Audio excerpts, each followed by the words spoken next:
आप सभी को नमस्ते। सबसे पहले भगवान का आज का चिंतन। भगवान कहते हैं, ईश्वर का अनुग्रह संयोगों के रूप में भी आता है। आज का चमत्कार। सोलापुर महाराष्ट्र से मैं शीतल पटकी हूँ। एक दिन मैं मेरे एक सम्मानित ग्राहक के साथ बहुत महत्वपूर्ण कॉन्फ्रेंस कॉल पर थी। हम उनके द्वारा उजागर किए कुछ मुद्दों के निवारण के लिए कॉल पर थे। इन मुद्दों का हाल उसी दिन ढूंढ लेना था, वरना वो प्रोजेक्ट को रद्द कर देते। श्री भगवान के अनुग्रह से मैं उनका प्रोजेक्ट अपनी कंपनी के लिए बचा पाई। इसके बाद मैं थोड़ा आराम करना चाह रही थी, इसलिए मैंने अपनी बहन से स्पीकर चलाकर गाने लगाने के लिए कहा। उसने मुझे बताया कि पिछले 1 घंटे से बिजली नहीं है। मेरे पास बिजली के लिए बैकअप नहीं है। बिजली 1 घंटे से नहीं थी, फिर भी मेरा वाईफाई बिना रुके चालू रहा। मैं आभार से अभिभूत थी।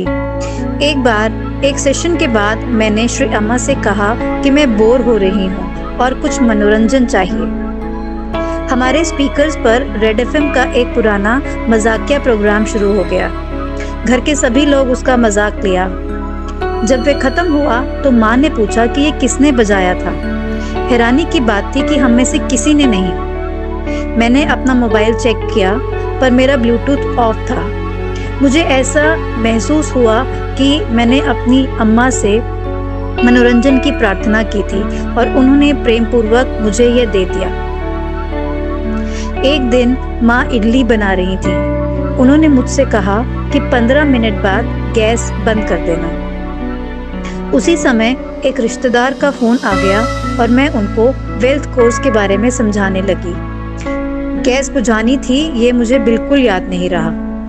मुझे तब ख्याल आया कि क्या हो गया है जब पूरे घर में जलावन की बदबू आने लगी। मैं गैस बुझाने को दौड़ी। मुझे विश्वास था कि इडलियां तो जलकर राख हो गई होंगी, पर अचंभा तो ये था कि वे बिल्कुल गर्म, फोकी और स्वादिष्ट थी।